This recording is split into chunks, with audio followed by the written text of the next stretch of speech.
now that the game 1 starts, I do want to mention that I am the first of the casters who has successfully completed the bingo. Yay! Woo! Any askers? Did anyone ask? All right, so I was going to mention Maximilian here is playing Fiendsmith Snake Eyes, but it's a very different type of lineup in the main deck, actually. We've got the Snake Eye Fiendsmiths, of course, but I don't think I see a single hand trap. If we take a look at his deck list here, there is, yeah, it's like a go second Snake Eye deck. What do you think about that? Maxing out on mind controls, change of heart, droplet? I mean, this is remarkable. Maxi has been very creative with his deck choices. Actually, what am I saying? He was playing pure Snake Eye and then Kashtira Snake Eye as well at those opens and of those regionals, and those weren't the most creative decks, so I'm excited to see him cooking here. Yeah, no, for sure. I think basically everyone has unanimously agreed that the best and correct way to play the current format is to just throw as many hand traps as possible at people, but they're not 10-pipe players and they're both going second, so that's actually really interesting. Max going first here with the Snake Eye combo. Still really powerful and still super, super strong, irrespective of the fact that, well, we could potentially have a lot of dead cards in our hand, like the things, like the mind control. Droplet is still good going first, although you do have to sacrifice a card for it.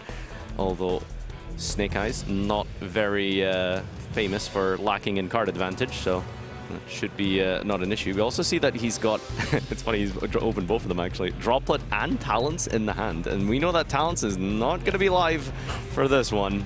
I mean, the deck is still as good going first as usual Snake Eye deck. However, the problem is it's far more risky. If you're actually getting stopped there and you can't go for your full combo, then there is a chance that you're going to get run over by your opponent, because they're just not going to face any backup hand traps there. Those mind controls and those droplets, droplet actually not so much, but those mind controls won't really help you with anything.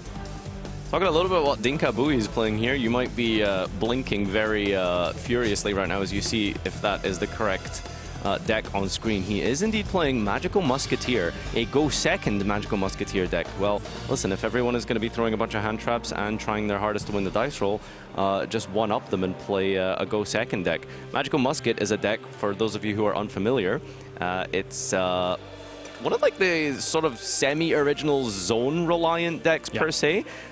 Anytime you activate a spell and trap card under a Magical Musket monster, it then gets some type of effect. We've got Casper, for example, which searches, I think Starfire Reborns or special summons. And yeah, the idea here is they have a really super powerful monster called Max. Max is a Link 1, one of the first Link ones, actually. And what it does is it adds cards from your deck to your hand equal to the number of spell and traps or monsters. So you can choose. If your opponent has, like, for example, 5 monsters, you just add 5 musket spell and traps from your deck to your hand. If they have 5 back row, you special summon 5 muskets from the deck. It's an absolutely unbelievably strong card.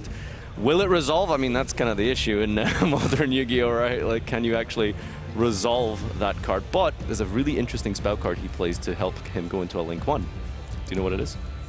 Which one? Is it the Fiendsmith spell? No, it's actually a little bit more spicier than that. It is a Link into the Reigns. It is a quick play spell card that allows you to immediately perform a Link summon. Oh, it's not a quick play. It's normal. Well, it's a spell card that allows you to perform a Link summon.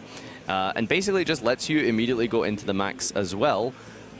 If your opponent, I suppose, negates your first Max. I'm actually not sure. I generally thought it was a quick play, so I'm stumbling here, to be honest. It has a grave effect. That, right.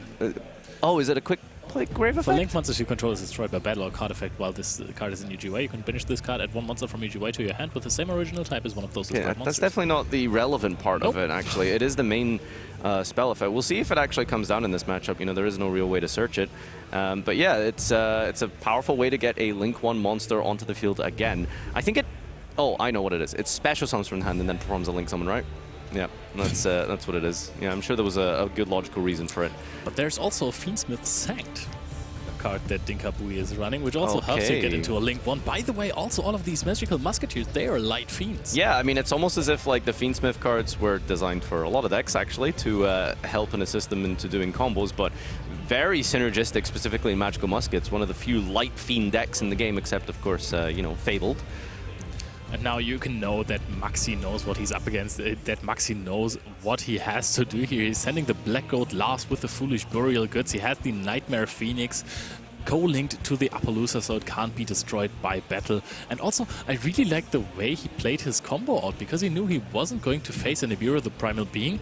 He just went for a Selene before even having a Spellcaster in the graveyard, basically. Or I think there might have been Snake Eyes Diabellstar, but used the Beatrice to send the Diabellstar Black Witch and then summon that one back to get another spell or trap card. You can see that Max is somewhat completely unfazed here by the fact that his opponent just normal summoned a Casper in round 7, so that's a thing. Yeah, one of the best normal summons in the deck here. Casper, as mentioned, is the Searcher. Does allow you to retrieve any Magical Musket from your deck here. And you can also see that Max has 4 monsters, so, you know, potentially going into Max for a search of 4 cards could be pretty strong here. Here it comes, Link Summon. There's no way this is resolving, surely. Normal summon the Max here. And Max is reading the Max. Max is reading Max. It's like a famous author. Let's see, I'm going to get this card up for you guys as well.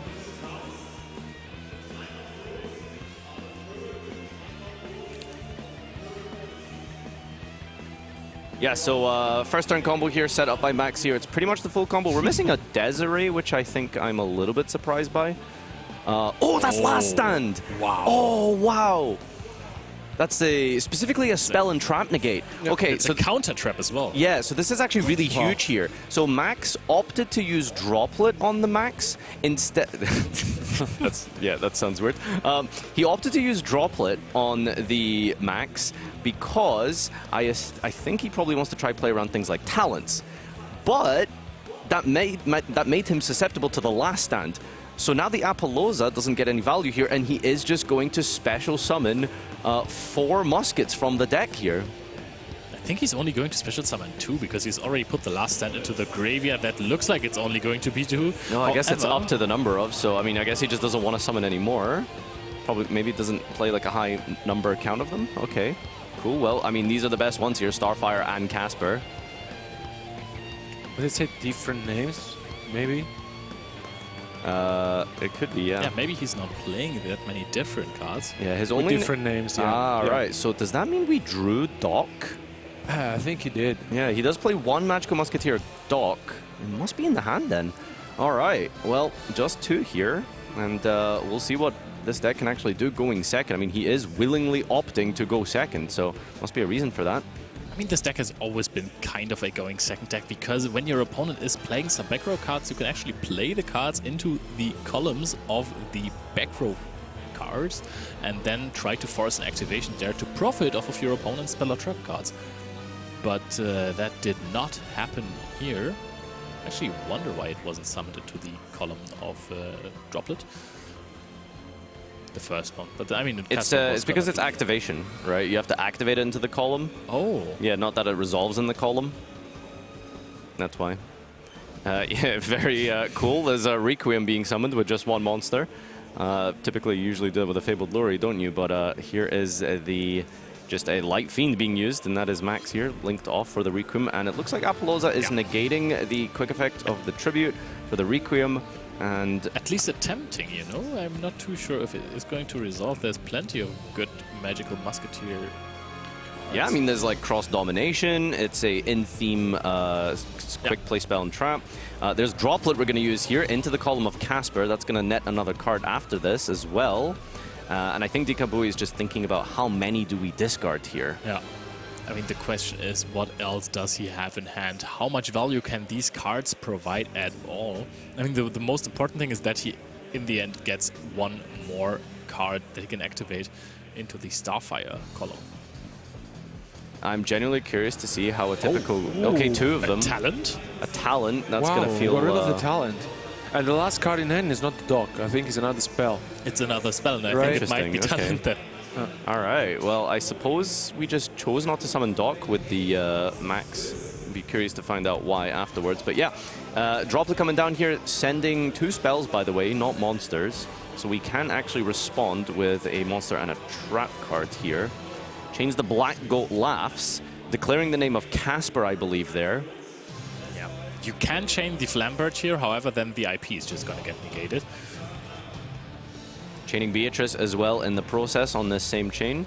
And I wonder what we're going to send here. I don't know if there's any disruption. Okay, yeah, just setting up a wanted draw for the next turn, if there is a next turn. We shall see. There's one more card in the hand of Dinh-Kha, and I think what we shall not forget after this, the Requiem is going to resolve. Yep, of course, that's the main important thing here. That's going to be able to bring out the Fiendsmith Engraver, and we'll figure out just exactly what does Fiendsmith offer for magical muskets. I'm just so curious about Dinh-Kha all the time, because actually, you know, when he's at the table, when he's playing his incredible rogue strategies, and he's playing against Fiendsmith Snake Eye that has been so incredibly dominant over the entire tournament, it just doesn't feel that threatening anymore, does it?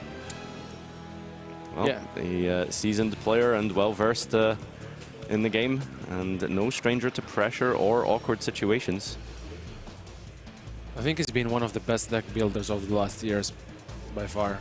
Yeah, innovated and, or at least popularized so many strategies. The Runic for Hire one specifically is one that comes to mind and very notable.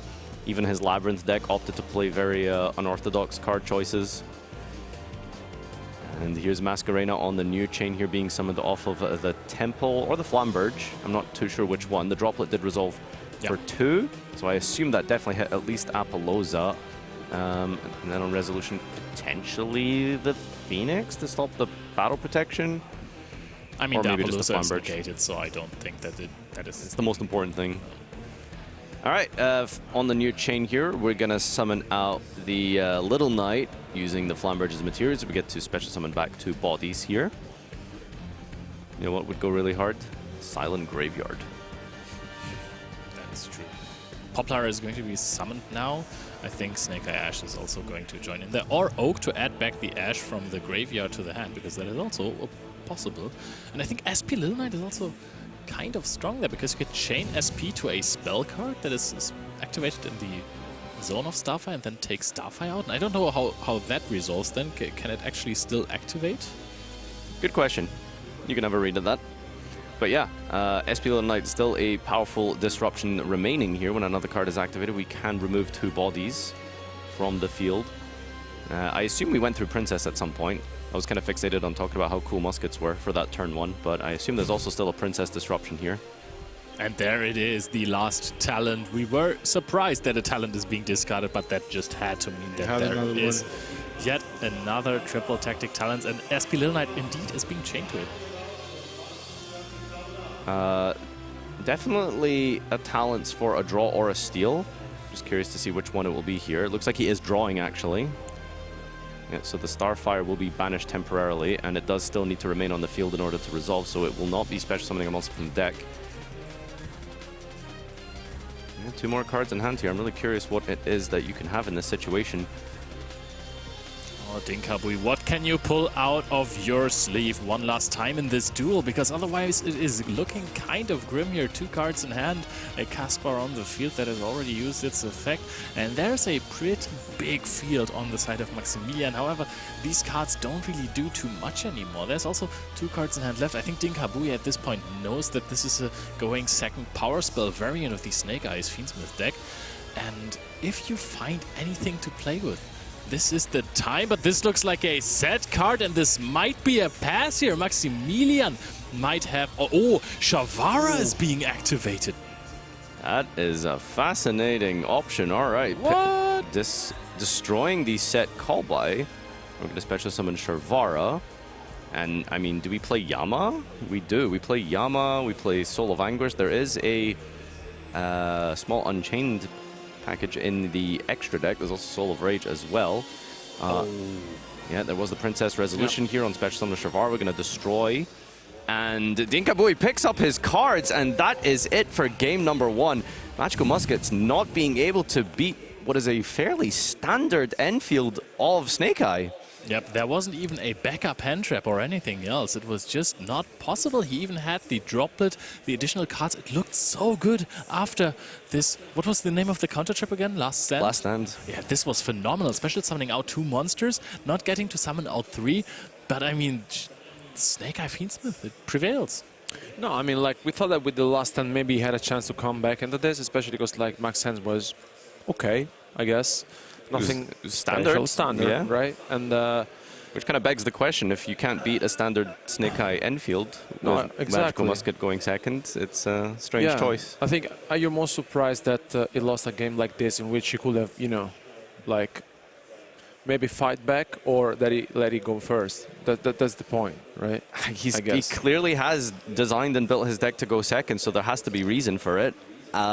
If you can't beat a standard Snake Eye field going second, then that's going to definitely raise some questions. But, you know, Dinh-Kha Bui, no stranger to adapting to situations, high-pressure environments, and I'm sure he'll find a way to come back into this one. Also, to be honest, it wasn't just a standard field. There was also Foolish Burial Goods activated. Yeah, I suppose the Black Goat Laughs was also a bit of a interesting choice there. But, I mean, there's really no difference in that contextual situation between Black Goat Laughs and something like a Veiler from the hand, right? Yep. I suppose. So, you know, I think it's not unexpected to play against Snake Eye with a disruption from hand, right? I wonder if we're going to go and choose to maybe start this one. There's a couple of options he's playing. There's Thrust for D-Barrier, different Dimension Ground, lots of different options for going first in Dinh-Kha Bui's list here. Blind second build for go first, maybe, something like that. We'll see. You don't want to rely on the triple tactics thrust against Maxi Hen, because I think he knows what the deck list is looking like and that he's not going to be faced with too many hand traps. I mean, the deck list of Maxi Hen is basically tailored to beat a standard Snake Eyes field, and how much better could a field from Magic Musketeers be? I really love the side deck of Max. There's some interesting, like, unorthodox techs here. We've got a Galaxy Cyclone. I assume we're trying to send that with Beatrice to maybe out, like, or goods. For goods, yeah. Outing Floodgates post-siding, you can send with Beatrice also to, you know, deal with something face up on the following turn. There's also an Archfiend Eccentric, which I'm pretty sure is a light fiend. So you have a searchable part of your engine, and the Fiendsmith engine is able to search the Archfiend Eccentric to deal with problem monsters or back row. Oh, I like that a lot. Archfiend Eccentric has been such a cool card. It has mostly also in the last few years used as a small world bridge, as we call it. Okay. You know, when you activate Small World, you have to reveal one card, then have a slightly different card from your deck and add a card that is also slightly different from that one to your hand. And Archfiend Eccentric, it's just a perfect bridge for that. Do you know what type of monster it is? It is Fiend. It's a Pendulum. Oh, yes, of course. Haven't seen those in a while. Oh, that is true. Have we missed them? I just haven't seen them in a while, you know? Like, where is Pendulum these days? There's always like a few Pendulum decks that set up Necro Valley when it's good. Oh, yeah, a little bit of Magispector fun there. Yep, that is true. And also we have just gotten a Magispector Link monster that unfortunately does not have the signature move of the Magispector. I know, that right? Can't be targeted. Yeah, that was really upsetting. However, anyway, let's get back to this duel. Yeah, let's get in.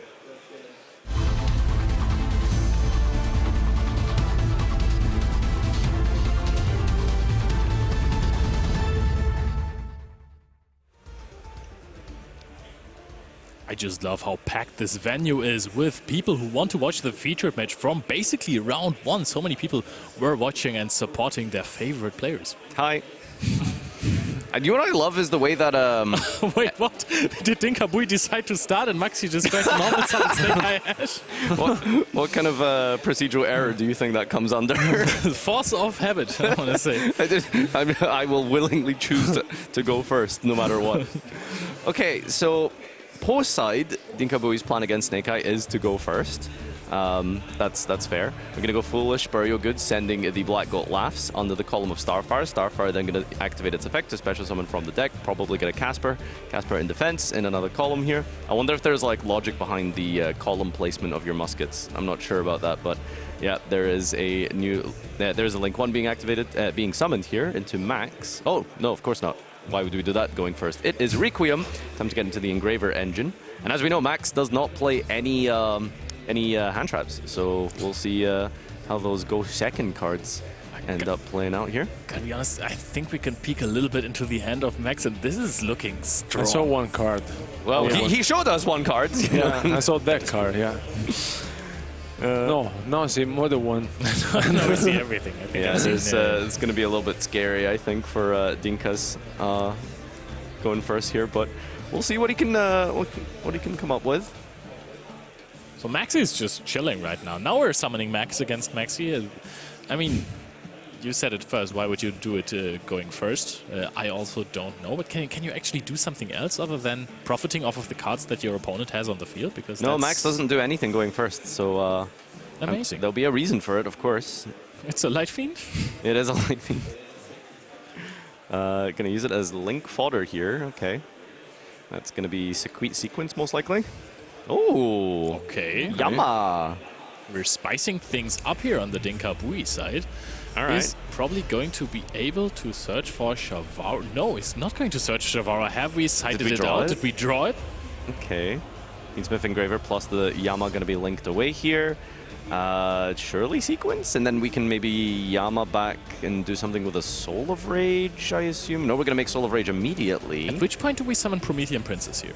I'm confused. That's not part of the spreadsheet, I guess. And Shavara pops the Soul of Rage, and now that is going to trigger Yama. So Yama might summon out the Soul of Rage back, or we are going to get Engraver back. Casper, actually. Sure. All right. Yeah, so the Soul of Rage adds back a Fiend here, and then the Yama brings back the Casper. All right. That's a play. I'm fully supportive of Dinh-Kha Bui's plays. This man always knows what he is doing. With I don't know what he's doing, but he's in the kitchen. Yeah. All right. Well, we got finger tapping, so that's always a good sign. Oh, that means he's really in the zone. Yep.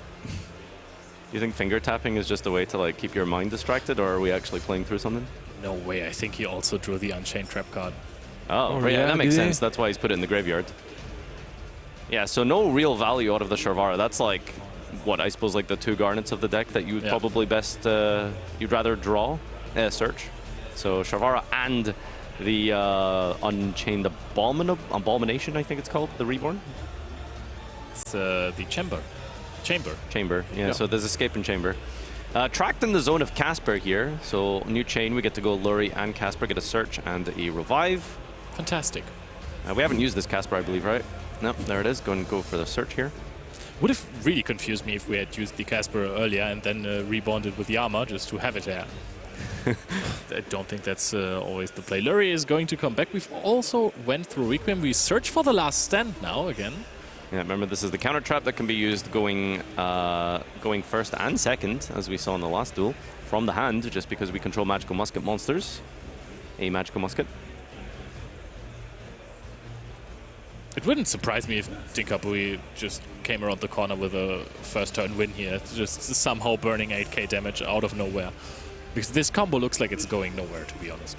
I'm just saying what we're all thinking. We know that it's not gonna happen. We know that it's not gonna be nothing, but it just looks like it's gonna be nothing. Now we have Sequence. Are we going to summon out a Desiree is the question. Yeah, lots of Light Fiends in the grave as fodder for the fusion summon. Is it 3? It does look like it is going to be 3. So what do you think about the whole Fiendsmith, the Snake Eye go second strategy? I mean, like, if he pays out now for Dinh-Kha, like, it will be nice. But in general, I saw, for example, the current Italian national champion Lorenzo Muselli sitting on a 6-0 record and is basically playing Diego's exact same list as we saw him in round 2 future match. And yeah, it's a go second basically deck with no hand traps at all, and seems like the strategy is paying off. And Max, on the other hand, I think privilegized other cards such as Mind Control and the Foolish Burial Goods, which I think Dinh-Kha has drawn every terrible card that he could ask for, right? Like, I mean, you don't want to draw Doc for sure. You don't want to draw Sharvara. You don't want to draw Abomination, Chamber. So this isn't ideal. Definitely, but he's still going after this, and now we have the Casper back after we have used him earlier. Yeah, Lacrima can revive the Casper here. There's a Light Fiend synergy there. What rank 6s do we have? It's the... Yeah, I haven't seen this one in a while. It's Wave King Caesar. I did not see this coming. Yeah, I'm not going to lie, actually. This is like super huge. Double Solemn Warning, Last Stand, and an Omni Negate from the Desiree. That is big. And follow-up through the Casper, Possible. Potentially, I imagine we're going to search Cross Domination. And then we can use it to as another negate. It's essentially like a themed Widow Anchor. We have a real set here as well. Okay, 2. The thing is, if we activate Last Stance from hand, we can't chain Casper to it because it is or Last Stand because it is a counter trap. Well, activates on the new chain. That's how you get your perfect. search. Yeah. All right, there is some very scary cards in the hand of Max, though. You can see there's a Change of Heart, there's a Droplet. Yeah. Yeah, I mean, I think what's really strong... Ooh, Change of Heart on the Wave King Caesar. So there's a few scary things to consider. Max is... I mean, I think if you're Dinh-Kha, you're probably anticipating something like Talons or Thrust in this Snake Eye list, if they are aware of each other's lists, that is. Especially when your opponent hasn't activated any disruption. So you could probably anticipate a Droplet here. Ooh, Last Stand. I think this has to be used there because otherwise the Wave King Caesar also as a body for the opponent is just too big. Yeah, so choosing to not use the Desiree to stop the Change of Heart, using the Last Stand instead. And I think that's probably most likely to circumvent the activation of a monster for this turn. So there's the Snake Eye Ash here. Maxi finally gets to normal summon his precious Snake Eye Ash because he was really wanting to do that. But we can't also forget that there is a Black Goat Last in the graveyard of Dinh-Kha. He sent it with the Foolish Burial Goods to get things started. The column of Casper is still currently occupied and has not been able to be used yet to search out the cross domination. And it looks like we are not going to stop the Snake Eye Ash with any disruption, going to let it resolve. Wave King Caesar kind of deals with most of the powerful Snake Eye abilities to summon monsters. Yep. So yeah, we could just negate the Poplar in the hand if we so choose. Or there's a world where maybe you wait for the search for something like Original Sinful Spoils. But denying the bodies, I think, is also really important, just because Closed Heaven is going to be I agree. an option as well. I think Poplar effect is one of the most powerful things that the Snake Eye deck can do. I'm wondering why we chain the Wanted. Not sure if it really matters we here. We want to discard the Poplar with a Droplet, I suppose. Ah. Yeah, makes sense. Is that 3? Ooh, what? All of them. Yeah. So it goes all in. Yeah. Yeah, I mean, you just need your Snake Eye Ash to resolve and then the Poplar to come down. So send 3 cards. We're sending a monster. Chain Abomination. We can chain Desiree here. Right? Yes. Oh, that's ridiculous. That is crazy. So you cannot respond with the cards discarded for Droplet. That's Monster and Spell. But you can respond with Trap, and then Desiree doesn't have to directly respond. We chain the Desiree to negate the Droplet. Which is insane, yeah. Unbelievable play there. Really well caught there by Dinh-Kha. Very strong. Yeah, and that's why we wanted to hold that Desiree for as long as possible. Not discarding a single trap card now is really tough on Maximilian. I mean, he can use the Poplar effect, put the Snake Eyes Diabolster into the Spell and Trap Zone, and has the Casper still here as well to resolve on the new chain. We are going to get Desperado. We can... I think that destroys any card, right? So when we send with the Witch, we can link off with the Witch with the Soul of Rage, and then destroy the Sinful Spoils. We can also, I think we can even banish the Sinful Spoils with an SP Little Knight if you want to go for... Yeah, you can go SP Little Knight as well. Yeah, lots of different ways to do it. And we're also just going to chain the Black Goat Laughs here. Yeah. Oh, this looks like it's really impossible for Maximilian to get out of this situation. Of course, he's still taking his time to think whether there is still an option for him to get back into this. Snake Eyes Diabolster activates Poplar, and we are going to get rid of the Snake Eyes Diabolster immediately, summoning out the SP Little Knight, banishes the Snake Eye Ash. What is there to be played? All right, Poplar is being sent away for the Black Witch, but that would mean that, yeah, we are packing up the cards. Pack it up. Maximilian is laughing it off. That was absolutely a phenomenal first turn after Dinh-Kha drew all of these very bad brick cards as well. And that makes me question, why are you even going blind second if this is your first turn with a bad hand? I mean, that was very impressive for first turn, right? Like, we had so many ways to disrupt our opponent, but it has to be said, the clutch moment for me is the Desiree negating the Droplet discard 3. What a play from him. But honestly, like, we have seen him on the spotlight a lot of times, and not only is a great deck builder, but like an incredible player, because, like, you know, with this catch-ups, like, he was able to win game 2 with sort of a breaky hand, let's say, because it was not like super special. But that makes me wonder, if you go first with a hand like this and you make this field, might just be worth going first, exactly, right? Yeah. But then again, here I just think Max now goes first or goes second? I think he goes first, because the Snake Eye deck, especially in his build with the Foolish Burial Goods, has these options to just put out something phenomenal. I think he's also running the Angel of Blue Tears, which can be a real powerhouse against Dinh-Kha. However, I don't know how much a Dimensional Barrier or a different Dimension Ground would affect the deck, actually. Yeah, so the Angel of Tears is a target for Dimensional Barrier. And DDG, as you mentioned. D-Barrier going to be completely useless in this matchup. DDG, I'm just wondering how good the graveyard is for Magical Musket. Does it hurt you more? I think it's... yeah. I mean, ideally, once you've got your Princess in the grave, you've resolved everything. The only thing you don't want to go on your grave on your turn would be your Flamberge. So maybe it's worth it. There is a decent amount of grave interaction on Dinh-Kha's side here, so... yeah, it's a bit of a mind game here as well, because I actually don't know what you would choose in this scenario. So Dinh-Kha is going to side according to what they've done in testing, maybe. Do the opposite, who knows? Maybe stick to the plan.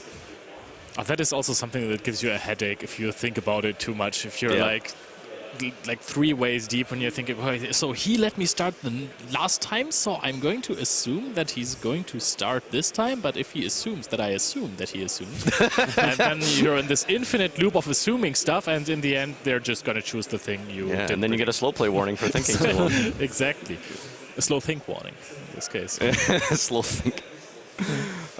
Yeah, no, for sure. It's definitely an aspect of Yu-Gi-Oh! That is very much underrated. It's the side deck. How do you side deck? Do you sacrifice a little bit of engine? Are you taking the right cards in and out, depending on if you're going first or second? Then, of course, you have to decide, am I even going to go first or second in a situation like this? It's a big, important choice for Max to make here. Yeah, Dinh-Kha, I think, has proven to us just how powerful this deck is going first. Yeah. Will we see that again as our players are shuffling up right now? Funnily enough, because he built this deck to go second specifically, he won the dice roll. He chose that his opponent goes first with his going second deck, and both of these duelists won the games where they went first with their going second deck. Maybe they just re-roll a dice or something, I don't know. But also Max was surprised when Dinh-Kha went first, right? I mean, maybe in playtesting, maybe was not used to that, right? So it's maybe possible. Yeah. He also had like Change of Heart in his deck after siding, so I don't think that is... I mean, maybe is that the card that you don't want to side out? Because he had plenty of cards that are good going second in his side deck. Maybe that's not the one that you necessarily want to side out, because you're thinking, hey, I might get a turn back. Change of Heart is pretty powerful if you're trying to swing back at your opponent if they have built up a big field. But now both of these duelists are ready. Let's go into the decisive game number 3.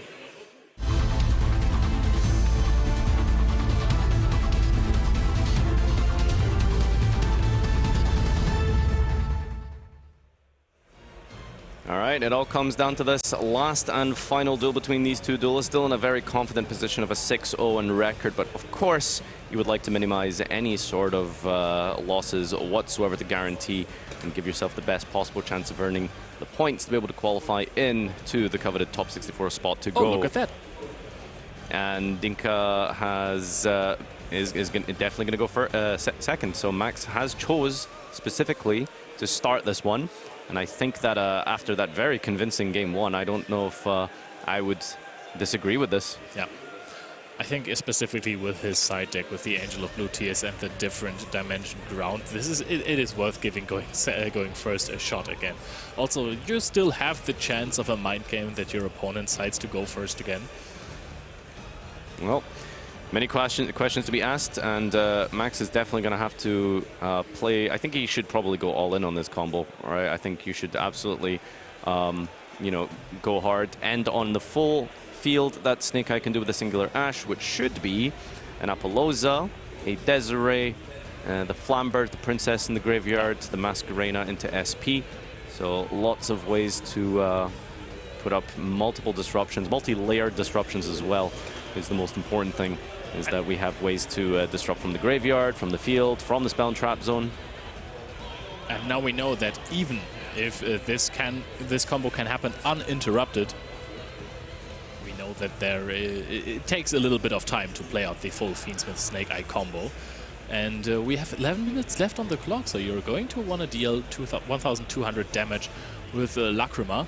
And yeah, it's going to be tough for Dinh-Kha Bui to deal some damage through that. Yeah, Lacrima is definitely a huge, important part of the Snake Eye deck. It is long turns, big back and forth, and there's, you know, just physically sometimes not enough time to play out a full game 3. So Lacrima being a huge part of the gameplay loop. And Max playing at full speed, especially because like he knows that Dinh-Kha is not sitting on any hand traps, and yeah, I mean, it's the perfect way to Ash wanted. This should absolutely be everything you need to, going for the early Appaloosa and protecting and insulating from any potential surprises like a Nibiru. And we still have a long way to go here as we fire through into the original Sinful Spoils. Gonna go for Oak here. Even though you know for 99% sure that your opponent isn't running Nibiru, you want to minimize the risk that you're playing into, you know? It just makes sense. People change their lists 5 minutes before the tournament. Yeah. You ever changed your cards in the line of the queue? Yes, definitely. It was never a good choice, by the way. Yeah, weird. Sometimes it's crazy that the most prepared players do the best. Yeah, I also don't get it. All right, here comes Engraver being summoned out from the grave. Looks like we're going to go for another Link summon here into a sequence or a mask. Yeah, going to go sequence first. Fusion summon for Lacrima. Make a Princess, get that bonus burn damage to guarantee that we're a lot ahead on life just because of the timer now hitting single digits. Something's always odd about these archetype Link 2 monsters that point down to both the sides being summoned in the main monster zone. Yeah, it's very jarring, isn't it? Yeah. Yeah, and just not really a fan, are you? There's a rank 6 being made here. It's Beatrice, of course. And using her effect, do we have the blue tier? Yep, and we skipped it immediately. Oh, there is a DTG in his deck, as you can see. So that is... Oh, he actually brought in both trap cards. That's really interesting. What are you trying to hit with the Dimensional Barrier? I mean, Alberto, if you're taking a look at the extra deck of Dinh-Kha Bui... Oh, I mean, Fusion for the Fiendsmith engine, of course. Yeah, I suppose. Yeah, that is a good point. The Fiendsmith engine is still a part of the strategy. Is it that important? We'll see. I mean, does have to make a choice between which one he gets here as we resolve Flamberge. Off of the Masquerena summon here, we get 2 bodies back, and now we are gonna... Wait, did we go through Princess? Nope, that's what we're going to do now, I suppose. Oh, there's also a Typhon in the extra deck of Maximilian. I like to see that. I mean, of course, if you're playing a going second variant, this card just definitely makes sense. Now we still know Flamberge put the IP Masquerena into the spawn trap zone, and now we just have to figure out a way how to get rid of the Promethean Princess. And I think that a Phoenix that is co-linked with the Appaloosa would just make sense, right? Yeah, usually you actually negate it with your Desiree, but co-linking Phoenix to protect from battle is also very normal as well. Get the battle protection from the Appaloosa should anything try and attack over it. Oh, we missed the Desiree. Interesting. I was going to say, what's going on with that Snake Eye Ash there as well? This one is just sitting there chilling it. Wow, we drew into Foolish Burial Goods. That's just an extra layer of interruption. I mean, getting the Black Gold Laughs into the graveyard. That's the thing. Like, we saw just how good the Black Gold Laughs was in game number 1. So that's a huge part of the combo here. I just noticed Max is not playing Desiree. Yeah, he just doesn't play Desiree. Yeah, multiple players have decided to cut it. I think I guess if you're going second, it makes sense. And it's maybe a little bit win more as well. Like, if you're going for your full combo, then you're probably going to win anyways. By the way, I thought about why would you leave that Snake Eye Ash there, but if you're playing different Dimension God, it just absolutely makes sense, because then you have a valid target to link summon with IP together. Ooh, we do have a hand trap. Interesting here. Ash Blossom being activated on a Foolish Burial Goods. Couldn't we have changed a different Dimension God to that, or is that just monsters? Yeah, monsters. Ah, okay. For me, it's just not that good. All right, yeah, Ash Blossom being thrown down here does actually play a hand trap. Oh, talents. A talents take here is absolutely huge. And I think, well, if Max just stuck to his guns and played full hand trapless Snake Eye, we wouldn't be in this situation, because talents is live, and it's a really scary take here. Appaloosa is going to be maybe taken away. I mean, this is one of the most powerful takes that you can do in modern Yu-Gi-Oh! Just taking away all of these negations from your opponent and gaining them for yourself. That's the most important thing, is you aren't just taking 2 negates away from your opponent, you're giving yourself negates and protection for their field. So you're going +4. Yeah, all of a sudden your opponent will have to play through your field, you know? Yeah. Looks like we're going to activate Black Goat Laughs maybe on Resolution. Nope. Okay. Here's an Engraver from hand. Engraver is now allowed to search here. I will say that I'm getting a little bit nervous looking at this clock here. Both players on full life. Are we on full life? We must have used a little Krima at some point, right? Maybe he didn't. Maybe Yeah. did he forget this? There's no shot you just like forget to use the Krima, right? We'll double check with the judges and make sure that the overlay is correct for you. But yeah, I mean, I feel like there should have been a 1200 burn here. I mean, there is a sequence in the graveyard. Yeah. So I don't think that he put it away for La Krima burn. Okay. Well, under 5 minutes remaining as we prosperity for 6 cards here. Notice as well that we didn't perform a normal summon to put the prosperity under the musket. So maybe we're trying to dig for some engine pieces here. And even if the damage is half, that's fine, because any damage right now Any is good damage, damage. yeah. And there's Fiendsmith Sanct and triple tracking. Thrust is going to be so huge here. But actually, which card are you going to try and get out of your deck here if you're going to play the Thrust? I mean, we're taking Thrust because you can access any single normal spell card here. But what are we going to try and get out of this deck here? Also, Did we see what he picked? It was a Thrust, Thrust, yeah. Okay. The Sanct is not going to be usable. You need to control no face-up monsters or only Light Fiends, but we've got the Appaloosa now, so that's not going to be relevant. And Thrust is now going to search for any normal spell and trap. Going to get a Desperado. Nice. Okay. oh wow, this is, of course you can also activate that trap card. That makes Thrust so much better that you can actually just take the trap cards to the hand and normal summon out your muskets and then play with those cards. That's insane. I don't think muskets have any kind of burn damage, right? I don't think I have, to be honest, right? Okay. Here comes the Black Goat Laughs. It had to happen at some point. I was thinking about it the entire time. It had to happen. Now the SP Little Knight. Where did that come from? It's the goat that laughed. The SP Little Knight banishes the Appaloosa, and in Chain Link 2 there is Flamberge. Yeah, no, the protecting the chain link there from the SP Little Knight. Did we not negate Masquerena? I guess we must have used the Black Goat on Appaloosa, Yeah. right? Yeah. Okay. And now Sanct would be usable again. Yep, now we can actually use Sanct, true. 2 minutes, 40 seconds on the clock here. Any damage whatsoever is going to be a huge, powerful position for Dinh-Kha here. We just need a 1700 attack monster, really, to try and attack over this Little Knight. Dinh-Kha really does not look happy in this situation. He's at 4 cards in hand, and Maximilian has summoned basically every monster he has in attack position, which is also a very interesting choice in this situation. Now the Starfire is being normal summoned. Max is going to activate, but is Max going to resolve is the question. Yeah, this is a very important clutch point here. We could search 5 musket spell and traps, or we can summon 1 from the deck here. Let's see what he goes for.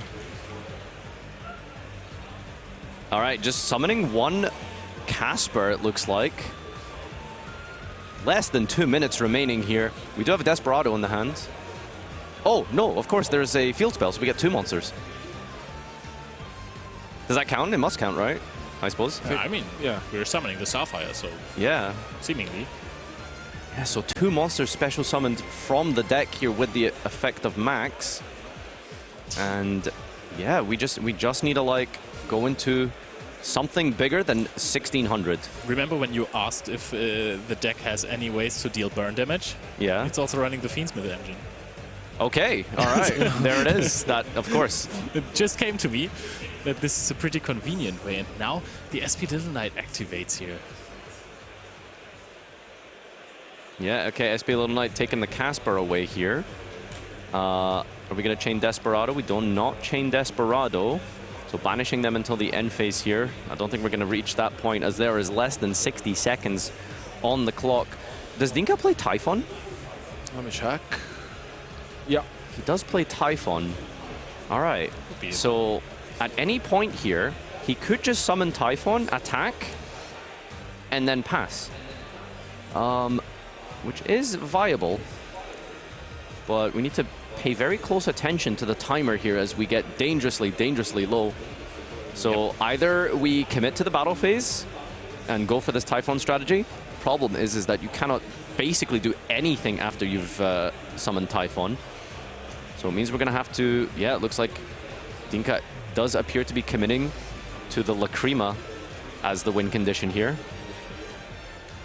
Next question is, what is the set card there? Is this a wanted or is this an actual threat? Is it the different dimension or dimensional barrier? So many options, because dimensional barrier would be a convenient way to get rid of the Lacrima burn damage problem. Yeah, it doesn't look like, well, we actually know that it's not the barrier, right? Because we didn't use the, did we not even use the blue tier? Yeah, I saw it in the graveyard. I also thought that this was odd. Usually Maximilian is not the type of player to forget stuff. Lacrima is being summoned. All right. All right, that is time on the round, by the way. So someone need. There's the handshake. Oh, okay. I guess we're not able to do Lacrima burn? Or has Maximilian just forfeited because he saw the Lacrima? That is a question that I think I can't answer it right now, but I mean, that just so logically speaking, this should have been Dinh-Kha Bui's game, and now we have confirmed it. Dinh-Kha Bui was able to win this because Maximilian forfeited. Even if you use the Princess pop here, the Lacrima still brings back Engraver. You still have two bodies. You just do a Link Summon, and then that's it. So, yeah. Max not using his own burn damage in the turn one, I suppose, is what this comes down to. That's the thing that confused us all, because Max didn't use it. And then we were like, okay, but does Dinh-Kha Bui know that he can do burn damage as well? Yeah. Because otherwise it would have been a draw. Yeah. Worst case scenario, I guess, right? Yeah.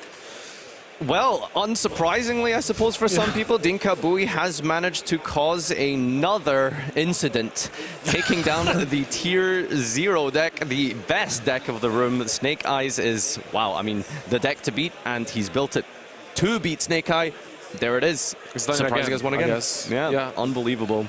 I still don't really know how the deck goes through a full Snake Eye field. I mean, of course, Talons take Apollousa. And this is what I was saying earlier. Apollousa is kind of a dangerous game to play when people are running Talons, people are side decking cards like Mind Control and Change of Heart. We've seen multiple Change of Hearts main deck already, because this is not only like a card that plays a little bit through your field or takes out centerpieces from your field. This basically stops you from everything. It just takes out your entire field. You have multiple monster negations, and Apollousa just says, sorry, I'm on this side now. How convinced are you that this is a strategy, that this is viable? Because we saw game one, Dinh-Kha Bui went second, willingly going second. Couldn't really crack the field, and it was a very basic field, right? So, I don't know. Is there still promise here? Do we still believe in the muskets? I mean, like, maybe we could ask him how many Finsmith Snake Eyes he has played until now. He's 7-0. I don't know. He's now 7-0. Like, it's showing us that the deck works, and but it may also be a plan that basically you go into game 3 and there may be a potential Lacrima, no? Yep. To win the duel, because like these duels take so much time. Honestly, they are so back and forth ones that. I think the important thing to take away from this is that regardless of the fact that there is a really dominant strategy that everyone is prepared for, everyone is looking at, if you are very much into a specific strategy, if there's something that's a little bit, off the cuff, we've seen it today already, be victorious. We've seen Mem and Totland take down. That was so cool. Yeah, we've seen, of course, Tenpai is in a very good suited position going second as a strategy as well. Ritual Beasts are out there as well, doing well. So there is still room, and there's still abilities and ways for players to innovate and come up with new, unique strategies. Yeah, no, but I totally agree. Like in general, we have like I was taking a look at the top tables before, and there are a lot of different decks. A lot, and I mean a lot. There was also Despia, for example, just to give you a name. And Crazy. I mean, no, but like in general, like I'm very impressed by Dinh-Kha because like it seems as that every single year he has the deck to beat the best deck in the room. Yeah. Let's see if also this time it will prove us that this is the case, because like last year I remember with the Labyrinth deck he surprised us all with the Stuvir, like the interaction, like from a rock deck it became like a combo deck pretty much. And I mean it's insane, like 7-0, like two more rounds to go, and I mean he's almost there, like the top 64, like you can see the top 64 at the horizon. And I mean, like, if I would be the other players in the room, I would be scary to play this guy. I mean, you must also have a special relation to Dinh-Kha after his second place at the 200th YCS in Utrecht, where he just played Burning Abyss and got this deck out of nowhere, basically. Which with Never heard of that deck, honestly. That's crazy. Is there a specific card you could like from that deck? A Farfa, probably? No, but... the thing is, Dinh-Kha has proven so many times that he's truly one of the best. I think the only time we've seen him play a real meta deck... Okay, can you get it? Which one was it? Runic Furhar, best deck. Oh, you mean like he played like a standard deck? Yeah. Standard deck. Which one? When? YCS Utrecht Finals versus Joshua Schmidt. He also played Runic, Sprite, and the twins. Okay, all right. Oh, right. Yeah. Yeah, Twin Runic Sprite. That was the name of the deck, and everyone was running that basically. And even then, in that format, Dinh-Kha said, oh, "Okay, this is the best deck of the format, and there is no deck that beats the best deck. This is just it. This is what I'm doing." I think that's the biggest takeaway, again, as mentioned. Despite the fact that there is a powerhouse deck in the metagame, if you really like a deck, if it's something that you just genuinely enjoy, there are ways to adapt. There are tech cards. There are all types of different strategies and combos that you can come up with. I mean, we've seen here it's not just muskets that are involved. There's the Fiendsmiths. Yeah. There's the Unchained cards as well that definitely put up a huge amount of disruptions. That game number 2, for example, was absolutely incredible by Dinh-Kha. Still losing game 1 and getting the reverse sweep. Credit where credit is due to hold your nerve like that and still come out on top, despite the fact that in a standard, somewhat duel of situation, that's something you would maybe be a little bit afraid of, but, you know, still coming out on top. I think our players are just about ready for our interview now. I think that we actually need a little more seconds, but okay, no, we are ready. I have just got it confirmed by Ed, so Ed, take it away with Dinh-Kha. Thank you very much, Leo. Yes, I am joined by Dinh-Kha, the winner of our Round 7 feature match, who's now 7-0 in the European World Championship qualifier here in Berlin. Dinh-Kha, you're no stranger to topping these. We've seen you at Worlds. We've seen you win many tournaments. In a format like this, and you're playing a deck like Magical Musketeer, how are you finding it? I mean, I always try to find something else which is not the best deck. So it's not. I was pretty sure I was not playing Snake Eyes for sure. Sure. So I tried to find something else which has a niche, and a friend of mine told me to play it. I tried it out. I liked it, so I stick with it, and now I'm here with the deck. What is it that you like about it so much? The engine itself plays really, really well going second. It can go first as well because of the addition of the Fiendsmith cards and also the Unchained cards. And the playstyle with the columns is something I really like. So, looking at this game, you were up against the Fiendsmith Snake Eye deck, which, as everyone knows, is incredibly popular. 24% of the 2,300 players were playing it. I don't even know the maths of that, but it's well over 600 players, I think. Someone else can do the maths for me. But that's a lot. How many of the 7 matches you've played, obviously we've seen 1, how many of them were against Fiendsmith Snake Eye? Just 2. And I'm guessing did you breeze through those? Did you struggle a little bit? No, it was the last match was really, really, really close. I mean, my opponent did a little mistake, but I don't think it mattered at all because I would have been able to do more damage than 1-2 in the end. Is there a strategy that you'd advise for people going up against this kind of deck? Because it is everywhere. You've probably got your own spice, and I won't ask you to reveal that, but how would you tell people to prepare for this kind of deck in this format? I don't know. I think you need to play a lot to understand how the decks work. and I don't think I can tell you anything more specific, to be honest. You guys have to work at it. Did you do a lot of play testing of this deck against Snake Eye? To be honest, not a lot. I did a lot of Fury. But there was not a lot of time to playtest, actually. There's a reason you're one of the best, Dinh-Kha Bui, and I sincerely wish you the best of luck for the remainder of your Swiss rounds. I'm almost positive we'll see you topping at this rate. I look forward to seeing how you perform through the rest of it. I'm going to let you go over to Basti because you guys are going to go over and do some analysis. You can put your mic down and you can go join him over there. But, you know, this is what this is all about. You can head on over, it's okay. This is what this is all about. We're now going to have more and more of these players who you see in these feature matches talking to you with one of the commentators about each of these plays, because as you guys have said to us, it's important to get that personal touch and know exactly what that duelist is thinking, which is why I'm now going to ask slightly fewer technical questions and leave that to people like Basti. Basti, take it away.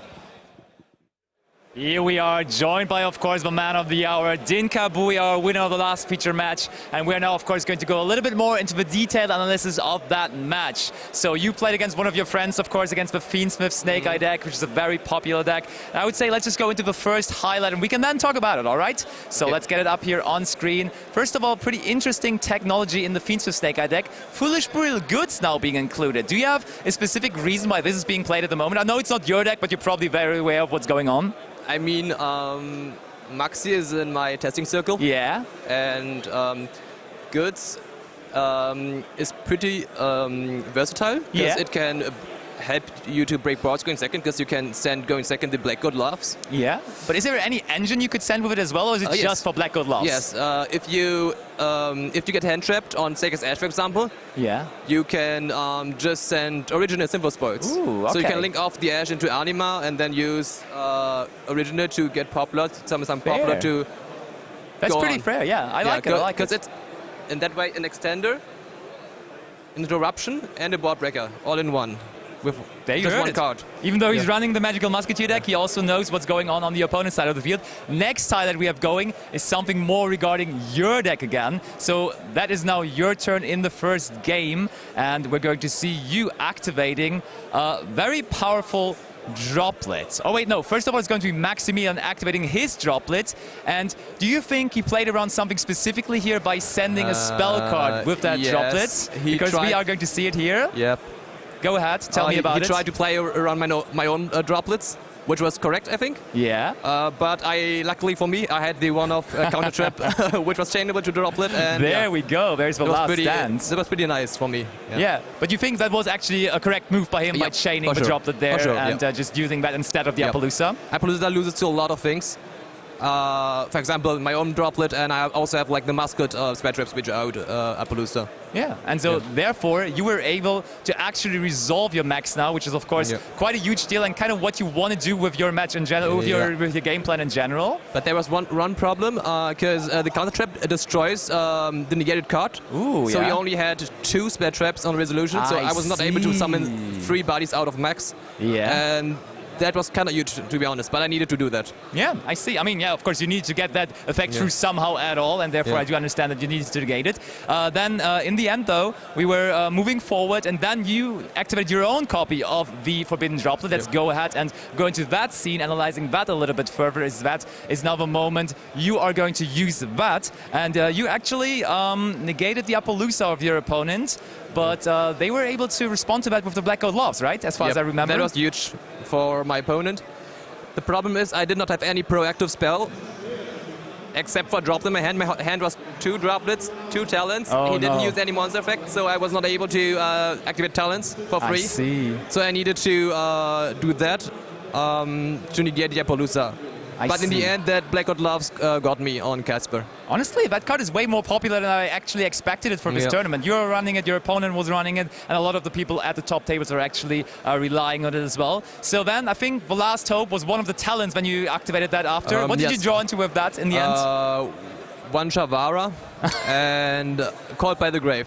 All right, that was not really what you were hoping to for. beat his board to play through his princes and his follow-up. Yeah, I see. That was game over, basically. Yeah, and I think one thing we didn't even talk about before game 1, you won the roll, but you let him start. Is that because you want to go second, or is that because you know he would be like to go second himself, or do you just want to not tell us about it? Which is also fair because it's your strategy. I can. I would hide it, to be honest. For sure. That's absolutely fair. You have a lot of games still to be played, so that is absolutely legit. So let's jump into game number 2. And the first highlight is something we already talked about a little bit, but let's see it here. You are also using yourself the Foolish Burial Goods to send here. In that case, also the Black Gold Lobs. Is there anything else you like to send with it, or is it just always going to be that? It's usually always. It's most of the time the Black Gold Lobs, but I'm also able to send Tractors, which is an extender to the graveyard. Fair.